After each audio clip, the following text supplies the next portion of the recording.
Hello, everyone. Welcome, bienvenue. Our third session in the series of webinars designed to build the capacity of Canadian consultants working in the arts and culture sector as we recover from the COVID-19 pandemic. Today's session, a challenging one, new governance models. Before we begin, I would like to acknowledge the territories on which we work.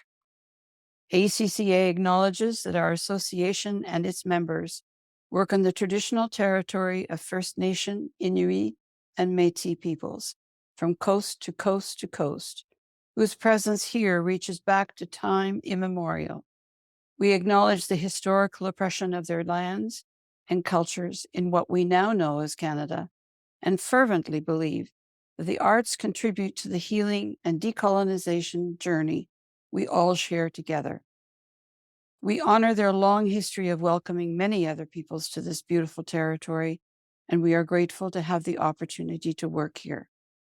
I acknowledge that my work in Tiohtià:ke, Montreal, takes place on the unceded Indigenous lands of the Caughnawaga Mohawk Nation, which is known as a gathering place for many First Nations, and we recognize the Caughnawaga as custodians of lands and waters on which we reside and work today. I apologize right off the bat for my very bad pronunciation of Indigenous titles and names. I tried to practice. For today's webinar, we are using the Q&A area, not the chat. And we are recording this session so it will be available later on the website, and we are providing captioning for those who wish it, in which you can find on the toolbar at the bottom of the screen. ACCA is Canada's National Association of Professional Consultants working in the arts. For the past 17 years, we have served as a community of practice for individual consultants who strive to support Canada's arts and culture sector. Our membership adheres to a professional code of conduct. Our programs include professional development activities such as these, and mentorship, podcasts, and networking, online and in person. We wish to extend a very deep thank you to Canadian Heritage for providing us with funding to support this program. Also, the program committee itself, Maurizio, who is our tech wizard, and Jennifer, who was our office wizard, and to all of you who chose to submit questions in advance, which we have. I am now going to introduce our panelists today, our very distinguished people that have agreed to participate. First of all, we have Owais Lightwala, who's an arts leader and creative producer. He is currently an assistant professor in performance at the Creative School at Toronto Metropolitan University, where his teaching and research focus on creative producing and entrepreneurship in the arts. One of his major research projects right now is building Sai, a new app that is hoping to revolutionize the way that creative people manage their finances. Prior to that, he spent 8 years as the managing director for Why Not Theatre, where he produced sold-out runs of award-winning new works, national and international tours, presentations from around the world, and innovative new producing models like Riser. He advises many arts organizations, including theater and dance companies, music presenters, film festivals, and more, as a strategic consultant, particularly on finding better ways of doing things, changing who's on stage and in the audience, and anything to do with numbers. He has served on many nonprofit boards, including To Live or TO Live, Amy Project, and Art Ignite. In addition to his work in the arts, he is a prolific web and graphic designer. He was selected for the Impact Program for Arts Leaders, Stanford Graduate School of Business, has completed the core program at Harvard Business School, and was a 2018 Diversity Fellow from Civic Action, a fellow in the 2018 Leaders Lab, Toronto Arts Council and Banff Centre, is a graduate of York University Theatre's program, and did his MBA at Toronto Metropolitan University. I now move on to Santee Smith. Kawa, Picking Up the Sky, is a multidisciplinary artist from the Kanakahagi Nation, Turtle Clan, Oswego, Six Nations of the Grand River, transformation, energetic exchange, and creating mind-heart connections through performance is her lifelong work. Santee trained at Canada's National Ballet School, holds physical education and psychology degrees from McMaster University and an MA in dance from York University. Premiering her first production, Gahawi, a family creation story in 2004, 1 year later, she founded the Kahawi dance. I do apologize. Dance theater, which has grown into an internationally renowned company. Okawanahawa Nahaha informs her works, which moves in the direction of embodying identity, Indigenous narratives, research, and methodology. She is a sought-after teacher and speaker on the performing arts, Indigenous performance, and culture. Santee is the 19th Chancellor of McMaster University. Now we move on to Olivia. Olivia is a producer, stage manager, and avid book reader who grew up and continues to live and create work in Tagaronto. She is currently the executive producer at A Front Company and the assistant producer and community engagement coordinator at Tarragon Theatre. She recently received her Bachelor of Fine Arts in Performance Production with a double minor in Performance Studies and Marketing. From the creative soul at Toronto Metropolitan University. Within the past year, she has founded and produced the Terra Firma Festival, a week-long curated festival with 6 new student works at the Theatre Centre, was a participant in Toronto Fringe's 2022 Tent program, production managed and associate produced collections, a dance festival showcasing the work of Toronto Metropolitan University's graduating dance class. Additionally, she has been Owais Lightwala's research assistant for the National Arts Centre for the past year and received the Barbara Turnbull and Ryerson Faculty Association Full-Time Student Award upon graduation this past June. Her goal is to make accessible and expansive theatre for young adults while prioritizing care with the creation process. With her passion for spreadsheets, problem solving, and care-driven communication, she believes there is no dream that is too big. So, my colleagues, the question we pose to the community to be discussed today: what is a new model for governance for artists and arts organizations that serves art better and provides an accountability to the public? We discussed this topic at great length as to how we were going to approach this, and we felt this was a good way to start off by posing the question to you, the participants.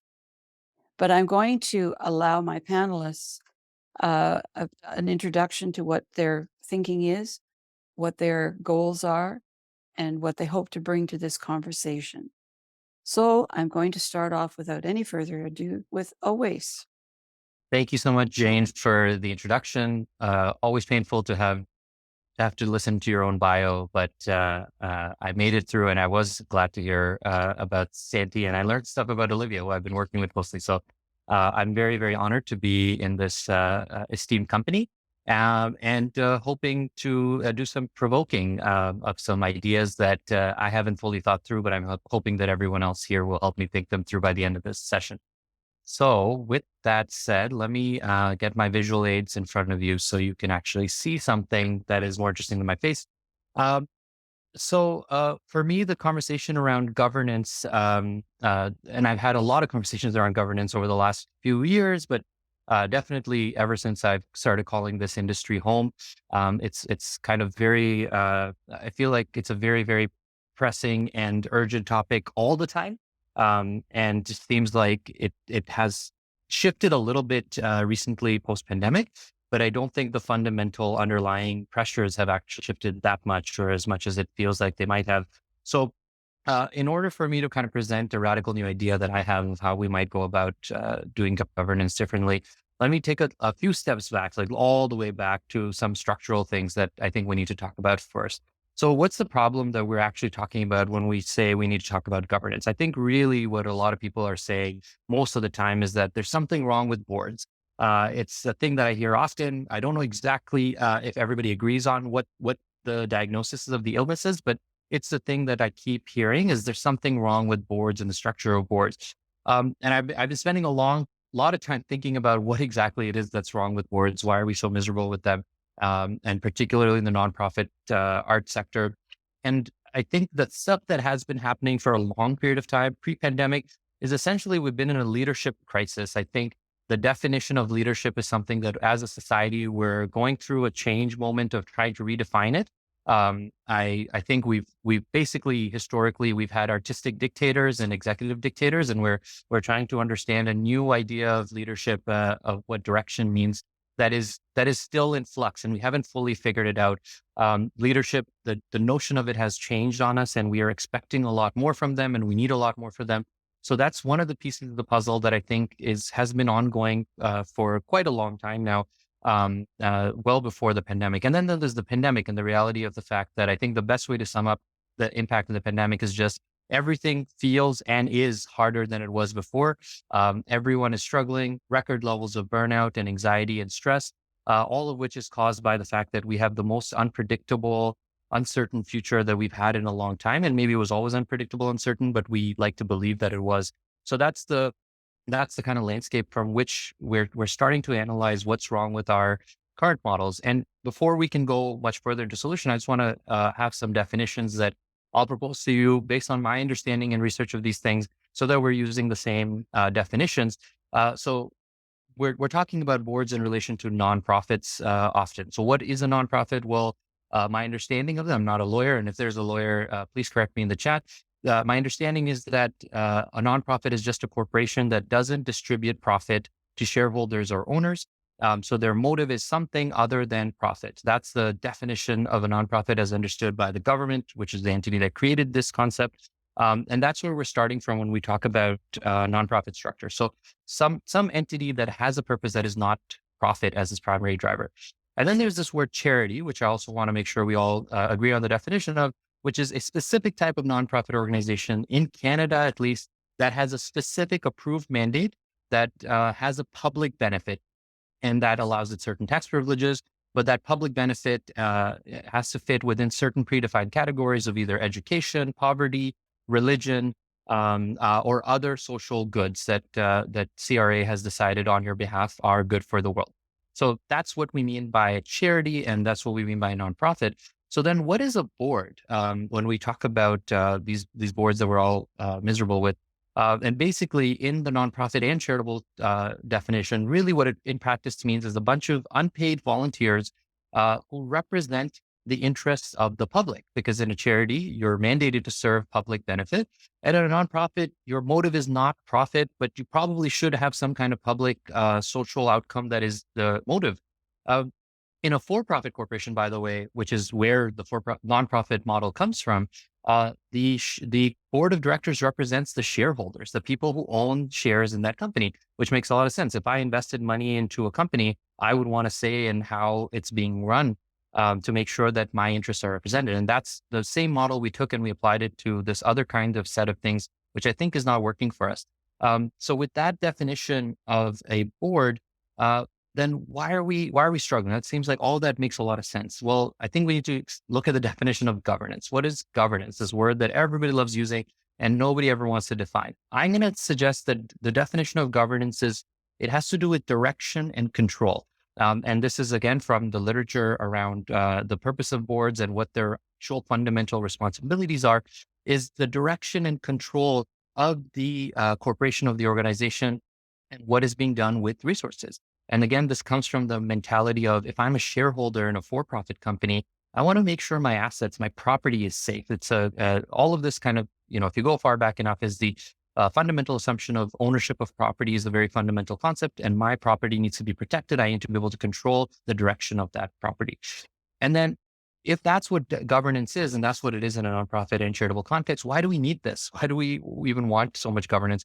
And I think the fundamental reason is because we need accountability for the use of public funds. If you're going to get public support from the people through grants, through donations, through any kind of financial contribution that is not market-based, then there should be some system of making sure you're accountable to public benefit. So how do we ensure that? That's, I think, what we're trying to do with these structures that we've created. But I don't know if that's exactly the right thing. Just as I was preparing this yesterday, I came across a article on LinkedIn that said best practices for charity boards, and it had a whole bunch of things. And I read through the whole thing. I was thinking, maybe I don't need to do my presentation. I'll just read this list. And the list was actually literally like, you need to do more deep dive in selection. You need to have a more rigorous process. You need to have more network building and more recruitment. You need to have more diversity. You need to have more structure. You need to have this and that, and you need to have more training. Then you need to give them more knowledge. All of this to say, basically, you need to do a lot more with the resources that you have, and somehow that'll create a better outcome. And I'm convinced that in a sector that is dealing with record levels of burnout, that people are already doing too much, that actually maybe the innovation is that we need to do less. Maybe we are doing too much. Maybe we're drowning in too much governance, too much control, too much direction distributed across actually people who have no business maybe doing that. So my radical proposal for you is, what would less look like? What would a model look like where we actually try to govern with a different relationship to this idea? And I'm proposing this radical idea of something called an artistic purpose enterprise. I made this up with the help of ChatGPT, which suggested 10 other titles that weren't very good. Artistic purpose enterprise, or APE for short, or APE, is basically something that I'm stealing from the ideas of some other types of innovations that we've seen, where it would live somewhere between the legal structure of a nonprofit and a for-profit, where it has the flexibility and freedom of a for-profit, with some of the public benefit and social good values that we like about nonprofits, and particularly the funding that nonprofits are able to access. And it's very much inspired by social enterprise, social benefit, B Corp, social purpose orgs, a whole bunch of trending names for these kinds of in the middle companies that are trying to do more than just profit, or something that is trying to make the world a better place through business, through market driven forces, or through a capitalist structure.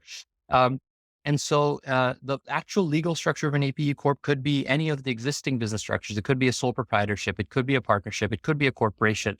It could be built on top of the same entity. It could even technically be built on top of a nonprofit, just with a relaxed expectation on some of the board requirements that we have generally.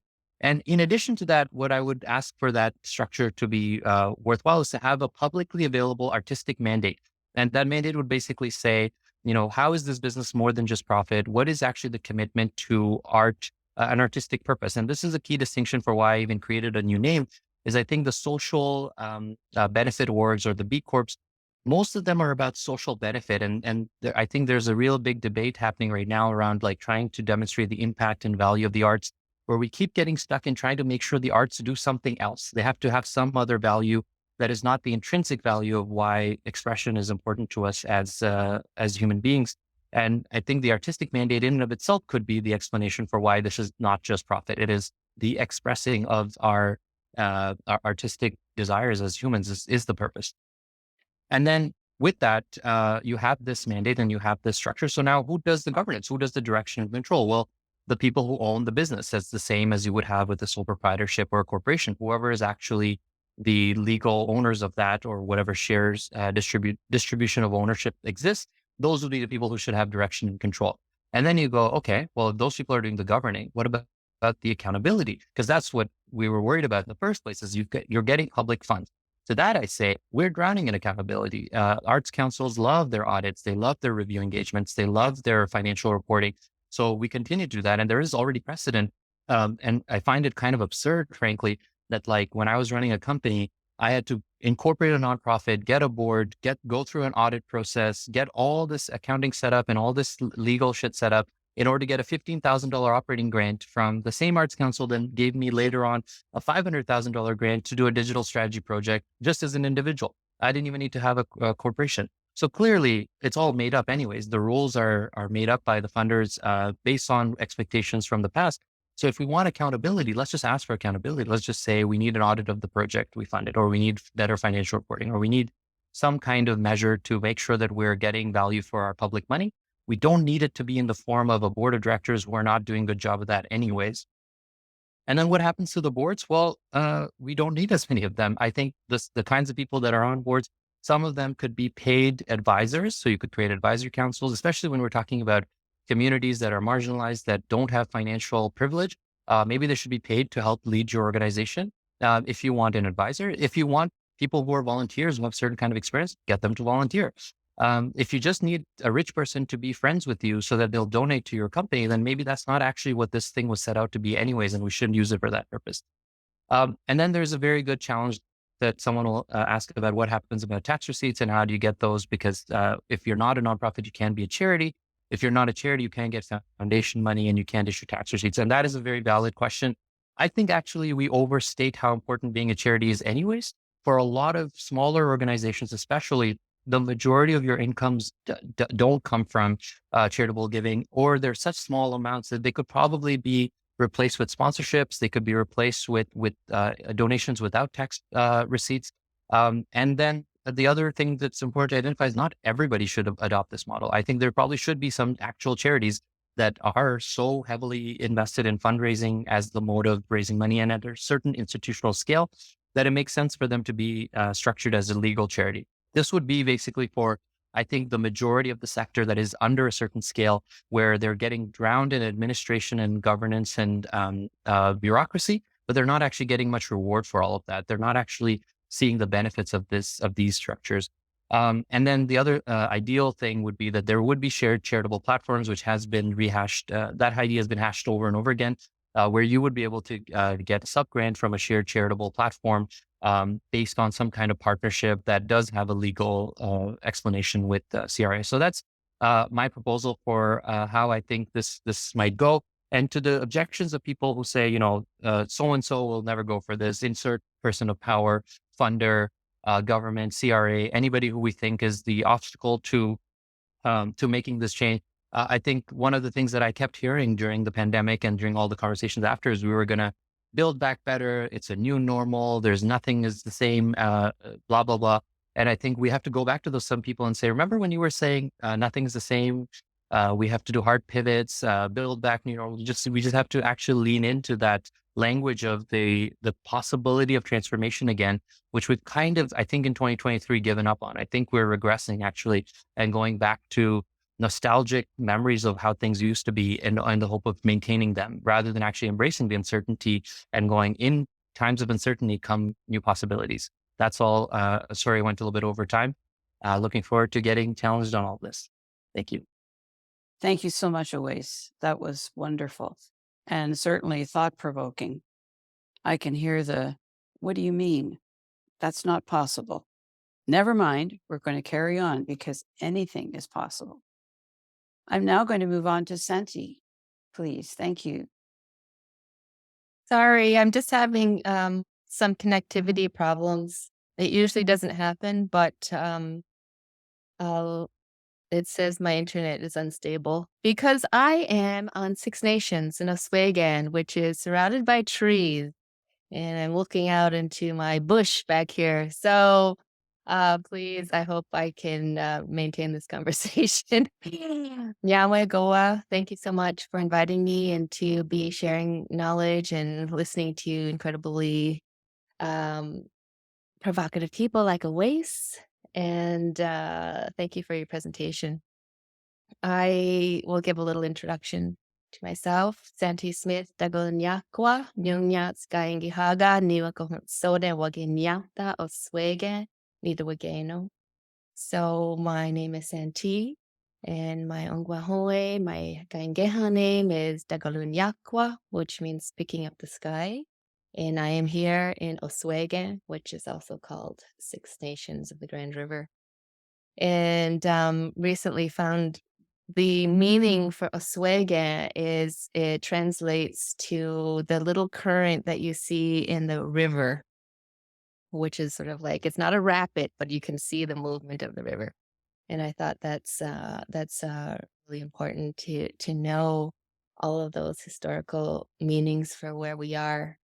Um, so I really wanted to just share a perspective and a little bit of a journey about how I've come from being an independent artist to founding a not-for-profit arts a dance company, and then now moving more from the creative lens to really moving through what I would say is called Ongwehoineha, which has everything to do with being Gaingehaga. That's our mindset, our thinking, our songs, our dances, our governance, our diplomacy, how we viewed the world and how we moved within the world. So that for me is my lifelong journey of learning and remembering and connecting to different parts of my community and really bringing that knowledge into the work that I do creatively, but also the work that I do in running and leading Gahawi Dance Theater. And Gahawi in Gaingeha means to carry. And that's important because it's what the company does is carry forward our stories and it carries forward Ongwahoineha into the present. And I always like to start my presentations of my groundings. So I will share my screen and I will skip through some of these images. But I always like to start with my ancestors because this is what has guided who I am and how I lead. So this is my great grandmother, Mary Sky, and she was a clan mother and midwife and a leader within our community. Very powerful and very creative. So in the photo, you're seeing her weaving corn husk. So we would call her a life sustainer. Everything was for perpetuating and regenerating life. My other matriarch that I look up to is my grandmother, Eldeban Smith, and that's on my father's side. And she revived the lost art of pottery making in the 1960s, and she was recognized for that. And she was creative. She was everything she did was creative, from her leather work to her seamstress work. And she was a leader within our community and really embraced that role of accessing creativity. So when I do my performances and the work that I do, I always hold them in my mind and gather strength from their lineage. This is my grandmother, and this is her piece of pottery that she gifted Queen Elizabeth at the Expo Montreal. And I like to show this because there's a reason for showing this piece is through her creativity. If you look at the vessel that she created as a replica of our traditional pieces.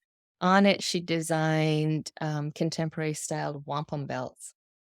And these are agreements, these are relational agreements and understandings about how to live in relationship with different people. And she gifted that to the queen as a reminder of this is our relationship with the crown.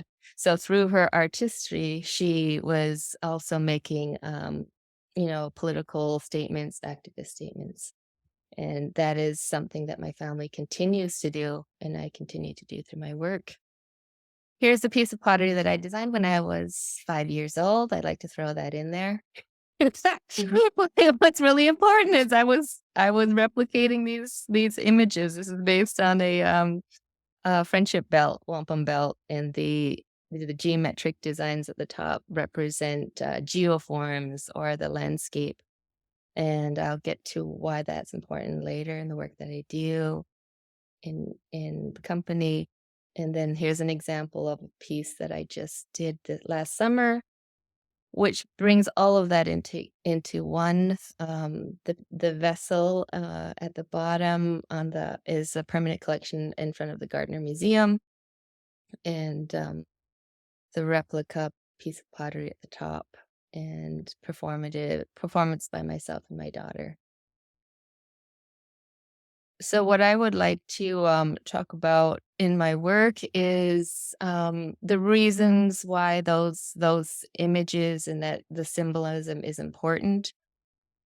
Not only is it replicated in all of our designing and our beadworks, but it's also replicated in our songs and our dances, in how we govern and how we relate to and everything that we do is to align with that, and everything is um not as not human made, not man made. These are universal laws, natural forces. And so when I'm thinking about planting, or I'm thinking about how to structure programming, or how to revision governance for the company, because when we formed in 2005, we were ushered into the status quo, not for profit corporate model, had to get bored, and really that was just that is the way to go. There was no other options for us, and we of course we went through that and continued to run in that way.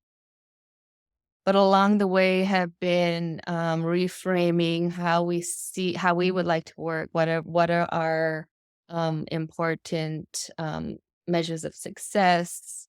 What is how do we want to transform the work that we do artistically, and also in leadership, and also with community? And really some of this research is really important, and I'm in the process of this. It's an ongoing process of shedding some of the uh, status quo, or the corporate models, and how to work um, with sovereignty within those. And back in 2017, we were really going into what I would feel was institution building as an organization. And I put on the brakes. I was like, I don't want to be in, I'm not going to be institution building. What am I building? And and for me as a arts um, leader and a creator, I wanted to focus on creativity. I wanted there to be life. I wanted it to be moving, and to also reflect the ancient governance models that were so important, and had they been incorporated into what is mainstream, we wouldn't find ourselves in these problems of climate crisis, of dysfunction. And so, what I've been studying is natural pathways and patterns, indigenous knowledge and science and consciousness, and bringing those ideas into the work. And one of them, and the reason why the patterns on the pottery are so important, is because of pattern literacy, and recognition that there are certain energetic forces that are natural that we can align with to determine how we are, say, going to build, or the structures that will be sustainable and regenerative, and life sustaining. And also, that's really, when I look at from a Oahuan perspective, that's everything that we do.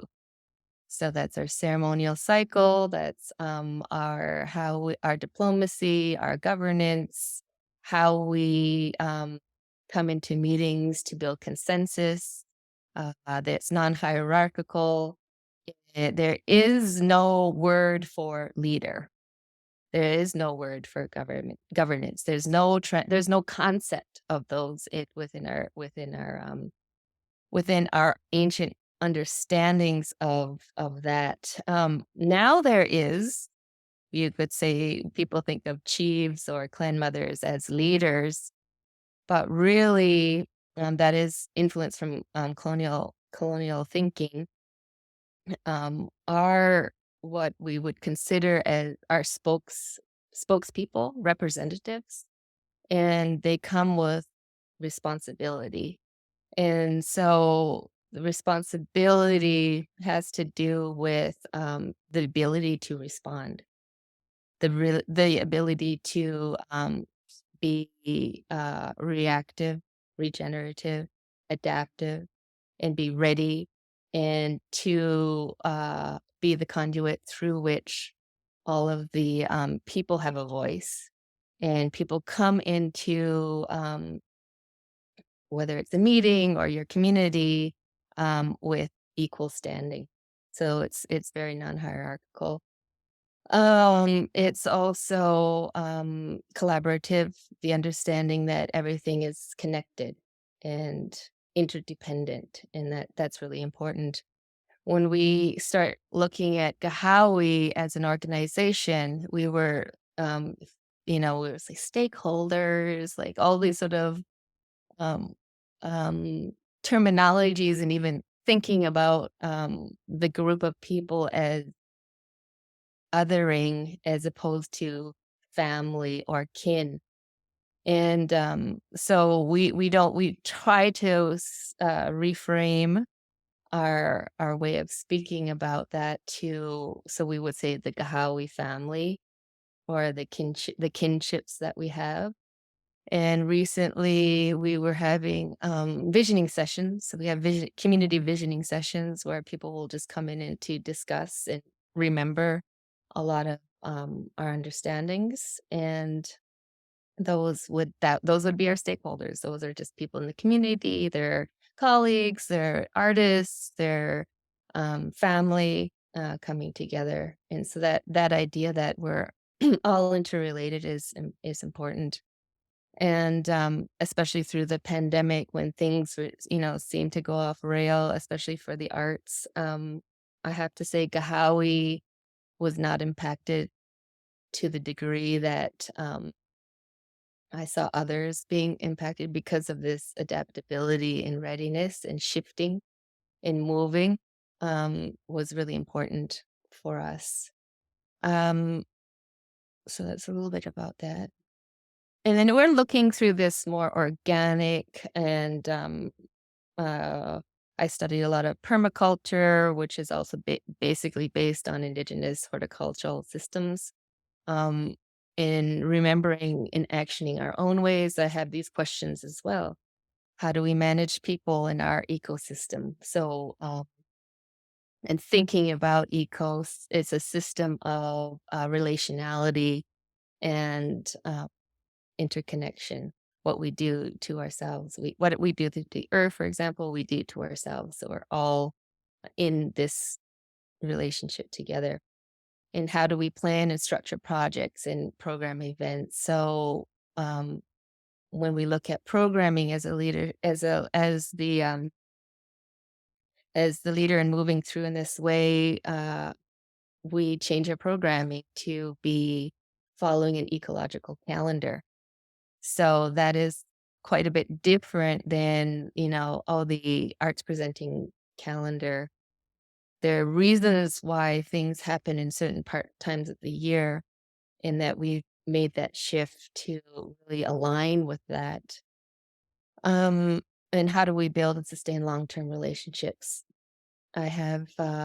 I like to work in long-term relationships. I've been collaborating with artists, for example, for a very long time, since I started the company, and really thinking about this being a kinship relationship, not one-off things, or I'm going to do this because that project is going to be a huge, like it's investing in relationship building and relationality. And how do we cultivate our spaces? And spaces can be the structures that you want to build, or the energy that you put into a space, the energy that you bring into a meeting, and what is important for that. And also from the as a result of the pandemic, how does rest and restoration factor in? So we all said, as always said, oh, we're going to do things better. We're going to take time to rest. We don't want to have burnout. And then again, now it seems like everything is moving faster and faster, and we've forgotten about the importance of rest and restoration. So part of that is to try to build in those into our ecological cycle, that there are times for rest and restoration. And also then in terms of a big one in terms of our company is what do our agreements look like? So that includes contracting and there has been some interest in need for our agreements to look a little bit different and um, and so that is a something we haven't delved into yet, but we are hoping to move into that direction. One of the important things is reframing what growth looks like for us. And for myself, I allow for expansion and contraction. So as we know, exponential growth is not great. It's not great for the world. And most often when we see success or growth as more, bigger, bigger, and bigger still as a way of showing growth. But for growth, for me, growth is allowing for expansion and contraction because that is natural, that is sustainable. And for me, for my organization, I don't mind if one year we seem to have gotten bigger, but then the next year we are contracting, and maybe the next year is more about rest and restoration, and so that it's sort of a breathing, living organization. This is a very rudimentary as a part of our one of our visioning sessions about what our model would look like, and of course it's a tree, um, and it we're moving, as we consider this transformation of our organization as evolving and ever um, gathering knowledge. So we don't have a strategic plan and say, there it is. We have a working document, working knowledge. And if new knowledge comes in, we're adding it, we're shifting, we're bringing in the knowledge from language research. So looking at our Ongwahoe Neha for understanding pre-colonial mindset. So this is where it gets very complicated for me because I'm the artist, I'm the leader of the company and running of the organization. But I also have to, in all of that, I don't have to, but I'm tasked myself to do, is to remember and recover old governance models. So when I hear new governance models, I'm like, it doesn't, for me, that I don't resonate with new governance models. I resonate with old,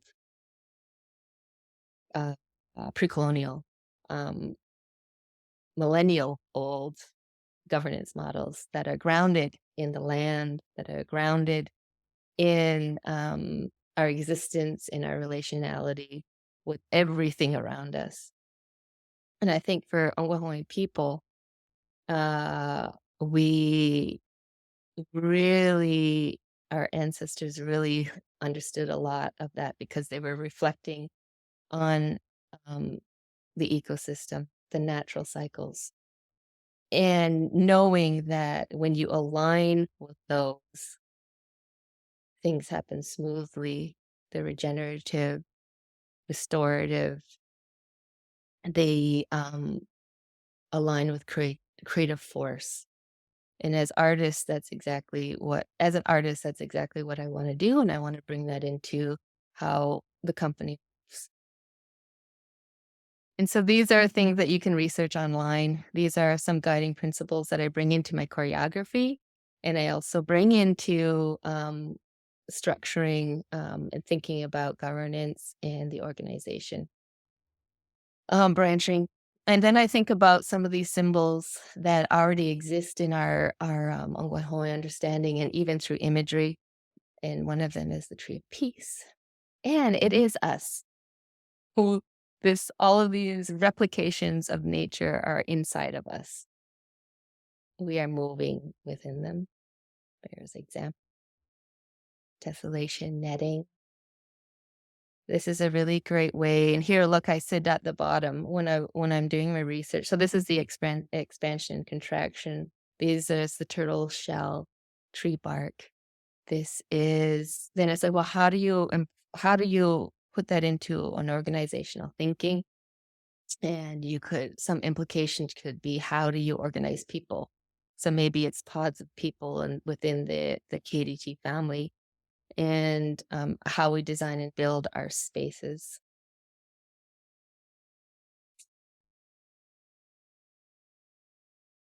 Spiraling, the movement of spiral, and this is where we would like to have additive growth as opposed to exponential growth.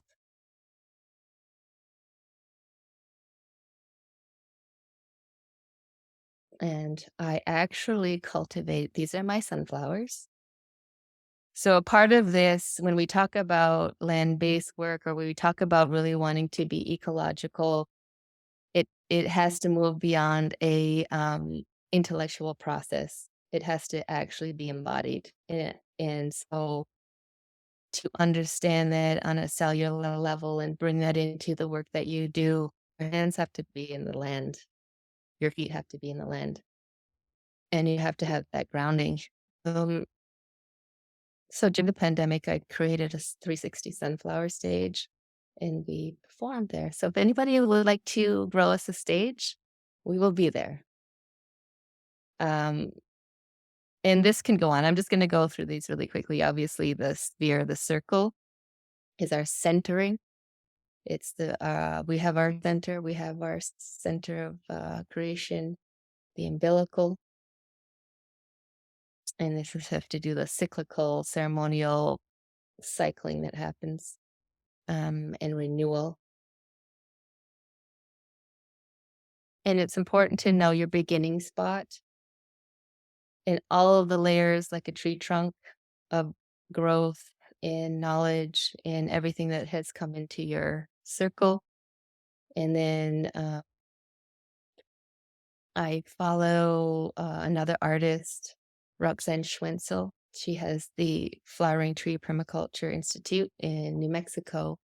She's an artist, ceramicist like myself, and a visual artist, and a horticulturalist, indigenous. And she made a really good point as we have our center spot and we have all the rings of knowledge over the years as we grow into our life. And a lot of the times if we forget those rings, or we say, oh, that ring, let's forget about that year, or let's forget about this, our circle becomes very unstable and we start to become off balance. So all of these, the reason for these understanding of patterns is to be in sync and to be in balance.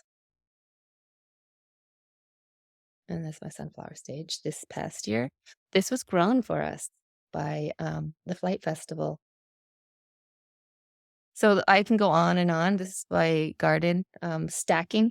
This is how we layer. This is a really important concept of layering, stacking, of what you put together that will feed into and nourish another aspect. So this is an example of corn, beans, and squash, and the sunflower is actually a fourth sister. And these are all these horticultural principles that were used by my ancestors were really great ways of how to get the best yield, how to nourish, how to make sure that things are building upon each other. And then when I think about myself and what I'm planning and programming, I think about stacking what is going to be there to support, or what needs to be there, what's lacking in the soil in this parts, and what can I plant that's going to make that grow to its maximal. And then flow. Let's just go with the flow. Let's just go with the top line there. Let's go with the flow. So that's a little bit about my ongoing, I guess, trying to work in a way that is aligned with uh, natural cycles. And that really, when you think about things in that way, wanting to work in a very holistic way, it does work in very contrast to some of the status quo structures that are out there that are only constructs. They're only ideas. So we are able to change and choose constructs that we would like to move through and to support. Yowie. Thank you, Santee, so much. I love the image of the pottery itself, the pot with the wampum belt designs on the circle.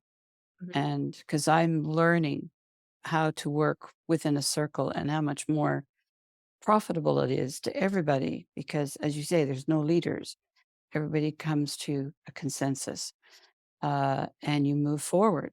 And, is that the direction we need to look towards? Anyway, I'm going to, because time is rushing on here, I'm going to move over to Olivia. Thank you. Well, it's an honor to go after Santee and Owais. This is my first conference, so I'm very excited. Let me just get started on my platform here. So, my name is Olivia, and I'll just say that I'm a recent grad, and I'm very proud of my resume, but I was at a little bit of a loss, what I could possibly bring to this conversation that you would all find new or interesting at all. So upon reflection, I decided to go over a little bit of the past year or so for me because it has been quite expansive and I've had a lot of diverse experiences. So the first thing I'd like to talk about is I've always been in leadership positions. I am naturally likes to be someone who's in charge, but it wasn't until I was in Oasis theater administration class that he had us take a quiz about what leadership archetype you were. And needless to say, from that point on, I was obsessed with management data. There are hundreds of books and studies surrounding leadership and management structure and project management in general. It shook me to my core, and to this day, I continue to have lots of fun. It was then that I discovered this concept of OKRs to the book Measure What Matters. OKR, or Objective and Key Results, are a management tool that supports teams' ability to effectively work towards a larger goal. It's a very simple, but I think very effective method that encourages you to focus solely on an objective and create a roadmap of benchmarks to accomplish it. These benchmarks are created by and with a team and are tracked publicly. This act of refining and stating very clearly what success looks like gives an understanding, a shared understanding, and a path to follow.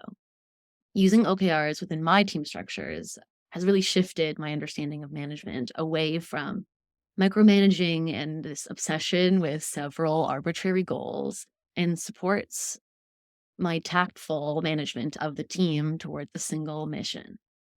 Due to the nature of objectives, those objectives, we're no longer stuck in long Zoom meetings and high context decisions. We're allowed to be shared amongst the group and voted on as a collective because we all understood the goal. Now, once you have these clear steps laid out, it becomes actually very hard uh, to achieve them sometimes. And I think what that uses is needs very big management skills. After creating a set of clear goals for both you and your team, you have to go about doing them and sticking to them. This brought me to the second book that I have recently become obsessed with, which is Five Temptations of a CEO. And it showed me that I had no real concept of what being a good leader was. This book brings forward this concept that there are no bad workers, there are simply unresponsive managers. I think OKRs make it very clear for leaders who are succeeding and who are struggling. It creates a collaborative opportunity for both workers and managers to analyze situations and tangibly create actions towards success. This is to say that I have found this tool incredibly effective in all of the shows and tasks that I've been, all of the teams that I've been in charge of so far. But I wasn't convinced it could work within the creation method. As Santee mentioned, they often can go in many different directions when you're creating, and I didn't know if the structure was going to work. So I decided to put it to the test last year. So my problem was that the 2022 graduating class of TNU performance students had little to no access to lead performance opportunities outside of the school structure. It became my objective to create an opportunity for new student works to be created and designed with an expansive mindset. With this in mind, our festival key objectives became to make a show, have an audience witness it, and try to accomplish something that they did not think was achievable. With this as a road, each show was able to achieve key results with smashing success. A revolving stage built from scratch, a new director and choreographer, a musical was written, a production installation was created, and I was able to fund more money than I thought ever was possible for me to do at such a young age. No, I represent the story not because I think that we don't all have heroic stories of making seemingly impossible projects possible, but I mention it because it brings back that every complex problem has a very simple answer. I often go back to that when I'm facing larger and more complex problems. It reminds me to put aside personal feelings and look at the objective I'm trying to accomplish, and take one step further down the road of success and hold myself accountable as well as my fellow colleagues. It reminds me that even the most complex situations can translate into simple steps. My second big lesson as of late is the importance of failure, mainly that it is your friend.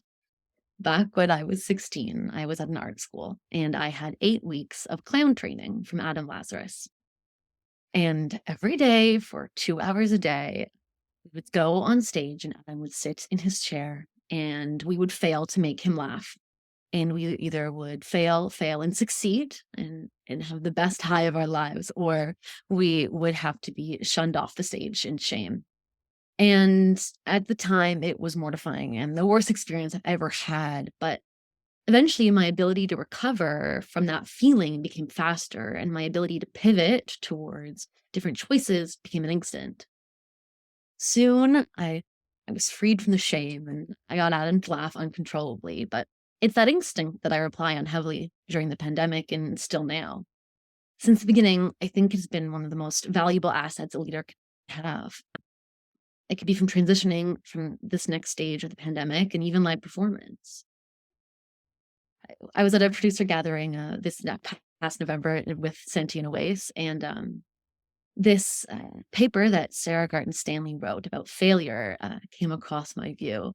And I think she wrote a really fabulous paper on the value of failure, both within the management style and within the creation process. And it's attached here if any of you'd like to read it. But I think this is all to say that live theater is a very interesting point of failure in itself. At least in Toronto, a lot of theaters have changed management styles or changed their leaders.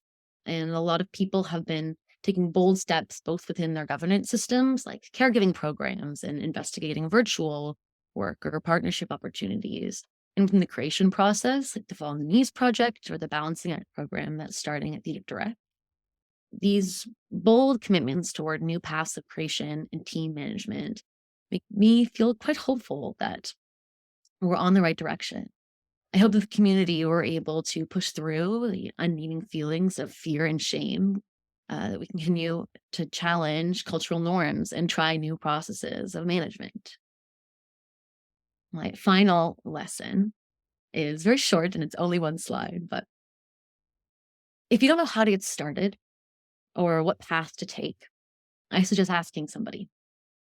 If you're looking for better ways to mentor stage managers or designers or get new board members, I suggest asking people. If you're confronted with a problem that's not been easily solved, consult people above or below or in different spheres than you. I think that this conference is a really amazing example of what you can do if you reach out and ask people that think differently than you or aren't in your major group.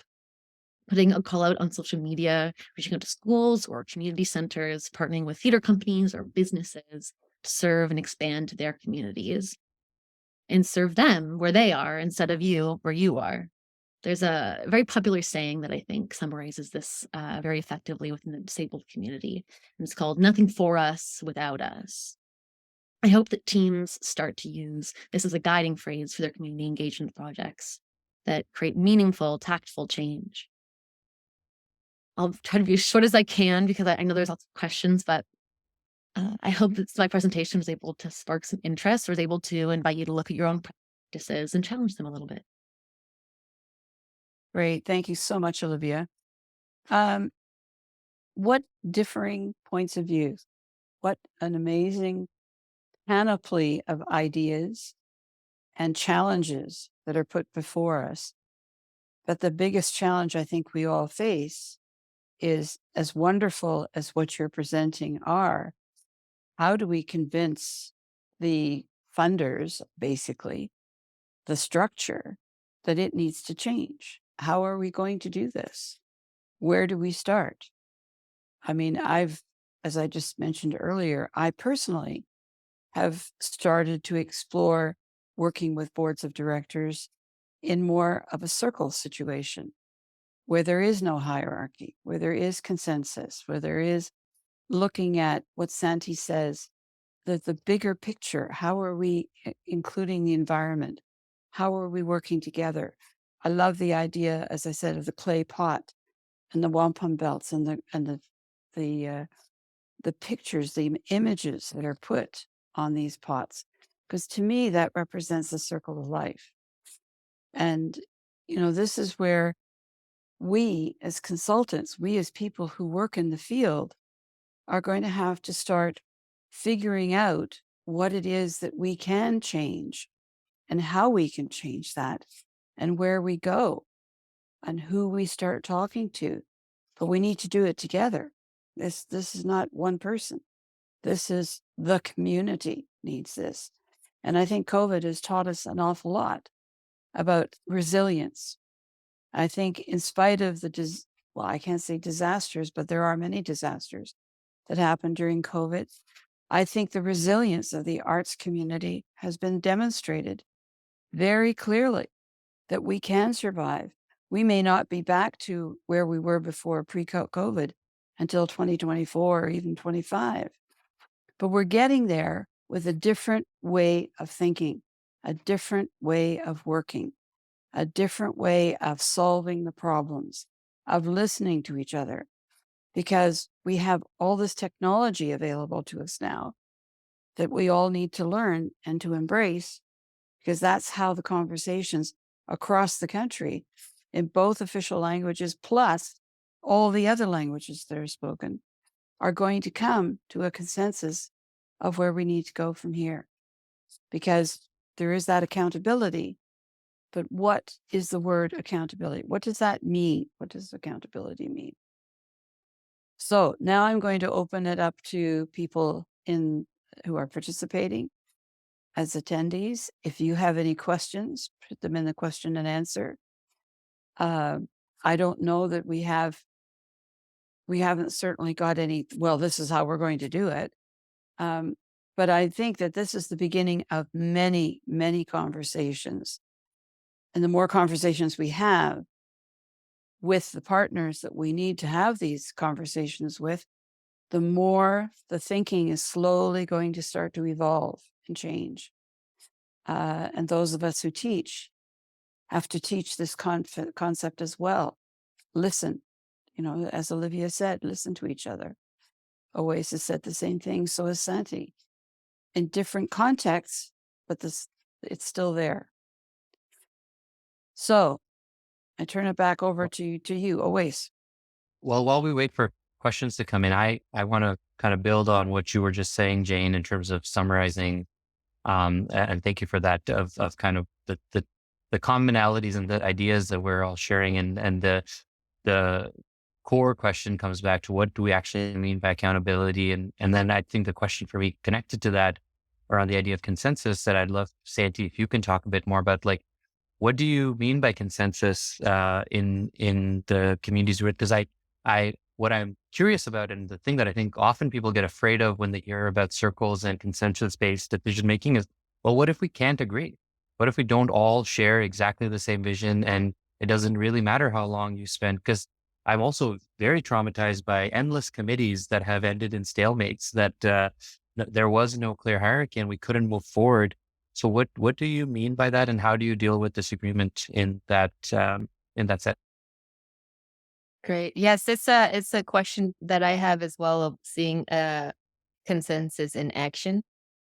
So I can give a little context for that within the our governance within the Iroquois Confederacy. Maybe would have operated smoother in the past, but yeah. But aside from that, it's the idea that there is no leader. Like as I said, there's a spokespeople. There's spokespeople and there's helpers. There is no supreme leader. We don't have that. Uh, but so everybody has a voice. Basically, it's the foundation of democracy by the people who are the people. It was the concept that Benjamin Franklin and George Washington saw Iroquois Confederacy in action. How, quote, these savages bring together their nations in cooperation? And why can't we do that with our new founding alliances in what will later become America? So they studied our Confederacy, and they kind of took some things like embolism, symbolism, and then made it, but then didn't take certain other aspects of it. So for consensus, it's really that everyone has a voice. And that includes children to elders.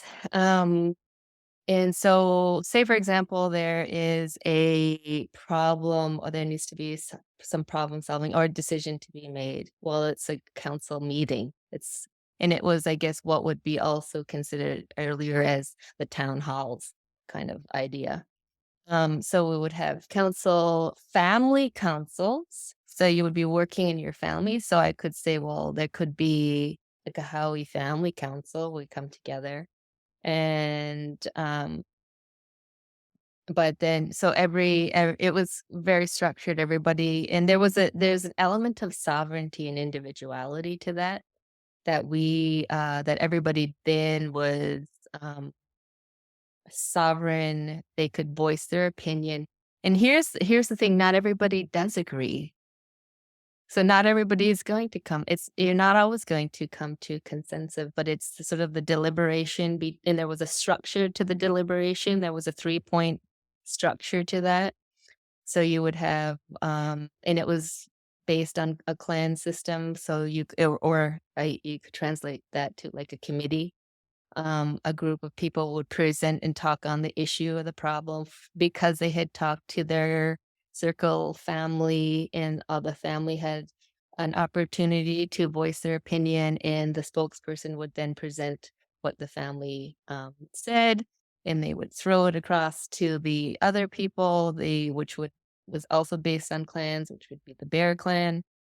Their family would come together and say, well, this is what we think. And so it was sort of everybody would voice from like um, a group, and then if there was still no agreement, then it would be passed on to the Turtle Clan, which is my clan, and then we would deliberate on that, and then it would go back and forth until there was agreement. So one of the things, it does take time. You can't make snap decisions, but is that good? Sometimes we do have to make snap decisions, but sometimes our decisions need to take a long time to make. Um, and eventually there would be concessions where people would say, okay, we'll agree to this, or this is what we all come to support. And I think that because it was that 3 sort of back and forth way, also, there was not so much of stalemates that happened. I don't think that decisions had to be made. That decisions were made, but in the sense it wasn't made by a ultimate leader or like the commander in chief kind of thing. So um, even if a decision was made that you maybe wasn't 100% behind, you got to voice your opinion about it. and your opinion was heard. So that's kind of consensus building. And I haven't worked with that within my company, but I was hoping, moving forward, that our board would move from Robert's rules to our three-way council style of meeting, and that's a process that I will have to take with my board, and that'll be a whole learning and unlearning process. Thank you, Santee. I think too, we need to ensure that what Santee does, that we can now share that with others. And if it works, how did it work? What worked well? What didn't work well, etc. We have a couple of comments in the question and answer from an anonymous contributor. I completely agree about going back to rebuilding governance according to our organization's need, or actually starting from scratch. Who do we really need to persuade to make this change? Funders, nonprofit legislators, the CRA? We know this isn't working, but do we work at a system level as opposed to making the changes in our own organizations? That's a very loaded question, I would think. Anybody, Olivia, do you want to take a stab at that one? Um, sure. I think something that I think that's very interesting. So I'm starting an indie company right now, and by accidentally, we've created a board just based off of what support I need as a leader and what support that I want to make sure are there for artists that are interacting with us. We've by accidentally created this 6-person board that supports us, um, and they're various ages and various industries, and it's been really helpful for me as a new artist to have access to that. Um, so it's very funny to go into conversations with people who are in institutional structures, who are quite anti-board, um, because it sounds like they don't function very well, and it sounds like they're not as supportive, and they don't serve what the needs are. And I think that's totally reasonable. I think in most cases, it's easiest to make systematic changes within your own organization. As Cindy says, like larger institutional choices and changes take a long time because they need a lot of people to agree on them. So I think it's a really important cause that I think people should continue to advocate for, but while also making sure that you're taking those values in your own organization as well, and not just fighting for them on a large scale. Thank you. I'm going to just add to that. Perhaps could we go back to the word accountability? That's always the big one. As Owais has already talked about accountability. What does that mean? Accountability to who? I'm going to read another question from Kathleen. I wonder if there's a way that we could get a community together where we could have discussions. Sorry, jumped out of my hand. Where we could have discussions with about these issues with the funders, meaning all levels of government, foundations and corporations. It seems to me that discussion not unlike this were happening in the 50s when Canada Council was established. That's true.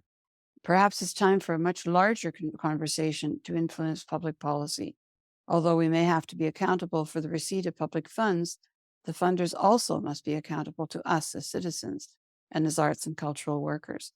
I think that's a very, very valid point. And I happen to have been around when Canada Council was created. So I remember those days, the recognition that arts were actually important. That's the basis of what Canada Council was founded on. And now we're having to live with the realities of how can we validate that accountability, that the echelons of funders would be content. You can't say content, but would feel that they have been responded to, that there is an accountability for what monies you're getting from the public. But by the same token, reverse that. How are they accountable to the arts? And Roberta, we're having a board retreat for our arts advocacy nonprofits on the weekend. We'd like to raise some of these issues for discussion over the course of the 4 hours in what is our first person gathering. since the pandemic. What questions do you suggest we ask? How do we start? How do we start these conversations in a meaningful way? We don't want to overwhelm people, but we do want to contribute to this national wave of change. We have a professional mediator and facilitator. Owais, you want to tackle that one? Sure. I think one of the things that I'm becoming obsessed with more and more uh, is like asking really, really stupid questions. Like, is my favorite thing. I just want like more and more. I'm like, what do we mean by that? Like, what is like the actual simplest word that we use? Like, as you were saying, like we throw around the word accountability. Let's just spend an hour and hear what everybody thinks they mean by accountability, and give us some examples of what would be accountable, what accountability success looks like, what accountability failure looks like.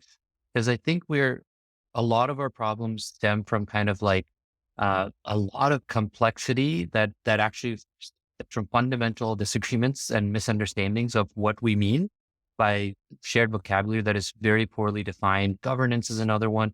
And I think for boards, like you could have easily you could fill 4 hours just asking them, what does accountability mean? What does governance mean?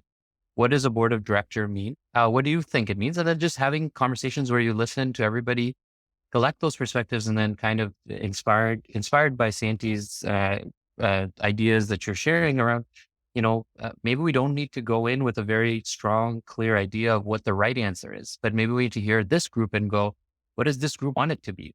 Let's create the definition of accountability that we agree with.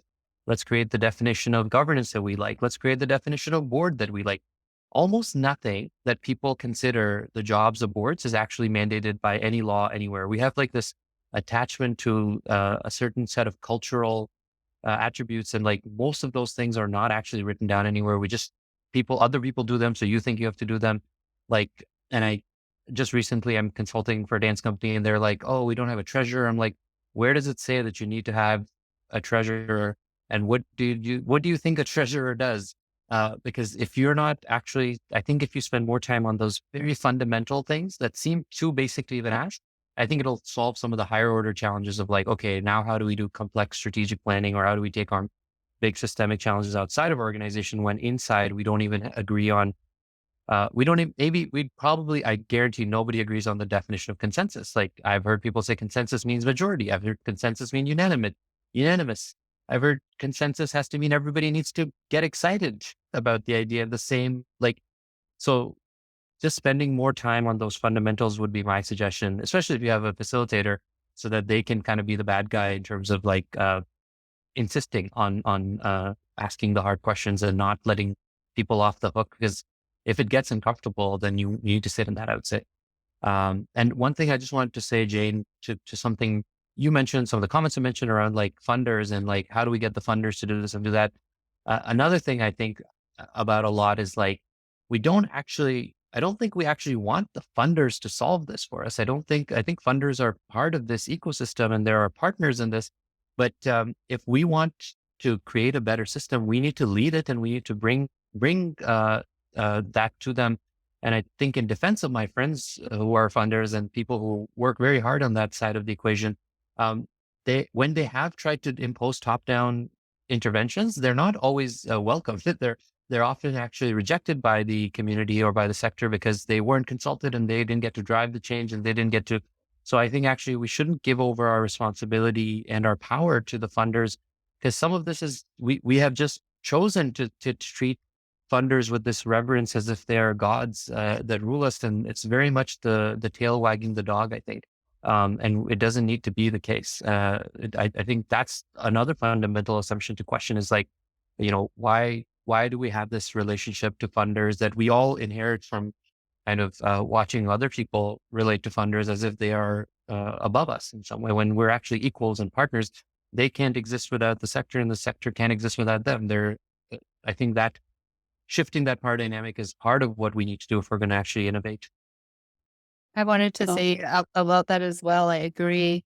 In just in terms of what Kahauli Dance Theater does and moving forward is when we're in our applications, we have to explain, hey, this is how we're working and this is what we're doing. Not really kind of asking permission. It's just, this is our process. This is um, the changes, and I talk about the work about moving through and wanting to work more from an indigenous process, and that is all laid out right out in all of the work. And again, it's not it's just sort of stating what your organization does, how it's led, and where it's going.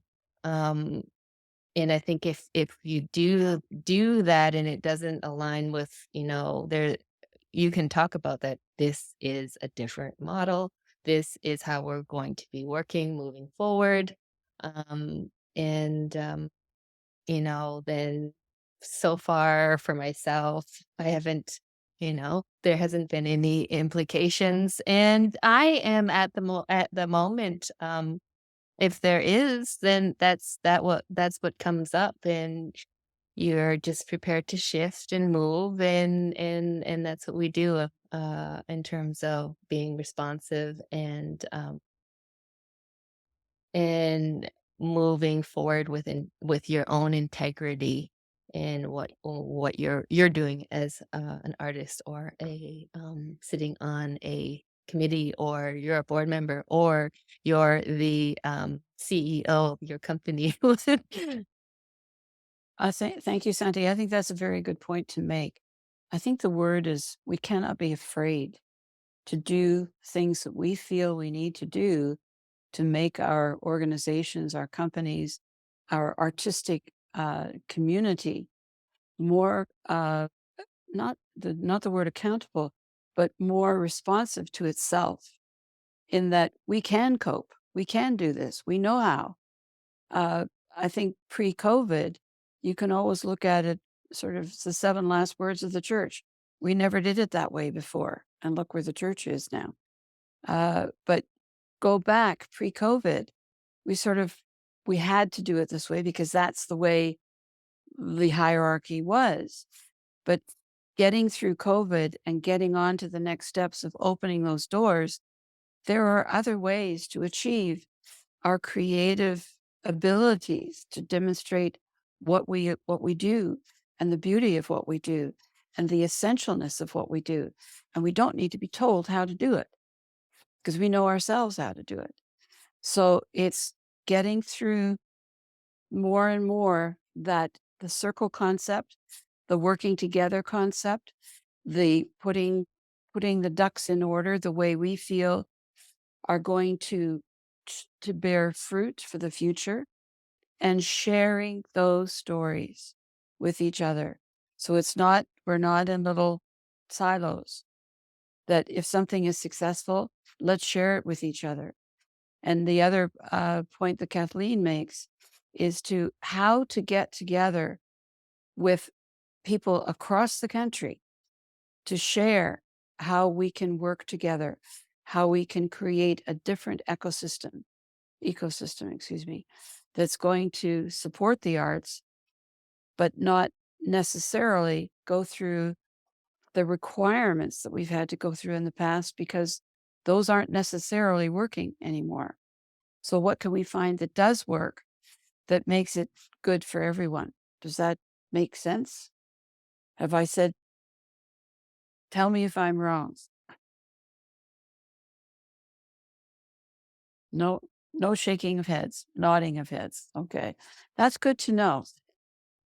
I was sort of aligned with that. So because I'm the working in institutions, but I'm not about institutional building. I'm not wanting to be an institution at all, but I work through institutions, as Owais and Olivia do as well, and we all do in some ways. Um, and for people always sort of ask me, oh, how are you changing that? Or how are you dismantling that? How are you indigenizing that massive institution? And really, personally, I don't feel it's my job, and I'm not going to, not my job, but I mean, my role is not to break down institutions or like change them. I personally am about opening spaces and allowing openness so that other ideas can come in.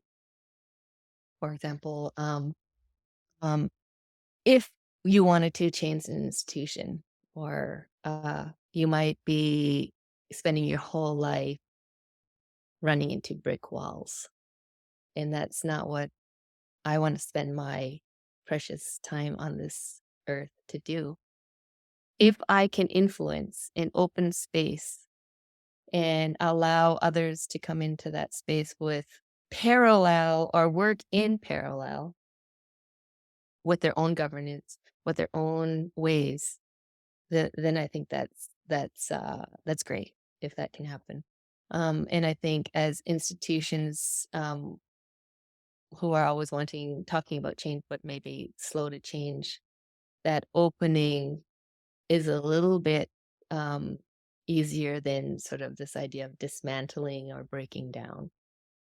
Um, so yeah, and that has to go with alongside of some of our treaty relationships ideas of two row wampum, where you're in your own canoe, but you're able to travel the same river. I'm not jumping into somebody else's canoe and turning it around and steering it in another direction. Or I'm not letting somebody from another canoe come into my canoe and change it all around or disrupt the waters that I'm trying to flow in, but that we work in parallel, and that promotes peaceful coexistence as opposed to you know, ruffling everybody's feathers. And then it is about sharing the space, and it's about allowing people to work in the way, in their own sovereign way that they would like to work, as long as you're not disturbing the others and they're not able to disturb you or cause big ripples in your water because they've made some bad decisions. So it is again relationality. I think it must be fascinating for you, Santee, in a particular situation that you're in as Chancellor of McMaster. And that is, that is tradition. And how did, when I heard that you were named as the Chancellor of McMaster, I celebrated. I thought, how wonderful to bring an artist of your qualifications into a role of that nature and see what happens. But so that on its own to you must be something really eye-opening. Certainly was to me. My husband, my father-in-law, and my daughter are all graduates of McMaster. So that's how I was. Anyway, neither here nor there. My friends, we have come to the witching hour, the end of the discussion today. This is by no means the end of the discussion. I look forward to being able to set up more online forums, town halls, circles, whatever we want to call them, to explore this idea even further. There's many of my colleagues online now who work specifically in governance and what it means and looking towards the future. So I look forward to this conversation continuing ad nauseum, because it's got to change. We have to change. So what is that change and how do we achieve it? And how do we open the next doors? How do we sail in that canoe in the river that we're going and not cause ripples for other canoes that are perhaps going in the same direction, or persuading a canoe in another river that maybe our river's better? Who knows? Anyway, so thank you so very much, all three of you. It's been a wonderful conversation. And what more can I say? I wish I could say it in Mohawk, but thank you. It's wonderful to have had this opportunity to work with you. And I look forward to being able to do it again in the very near future. Any last words? Nyahweh, thank you. That's how you say it. Nyahweh, that's thank Nyahweh you. Shalom alaikum, everyone. Thank you Take care. very, very much. Have a Thank you. wonderful week, everyone. And we'll talk You too. again soon to our next webinar.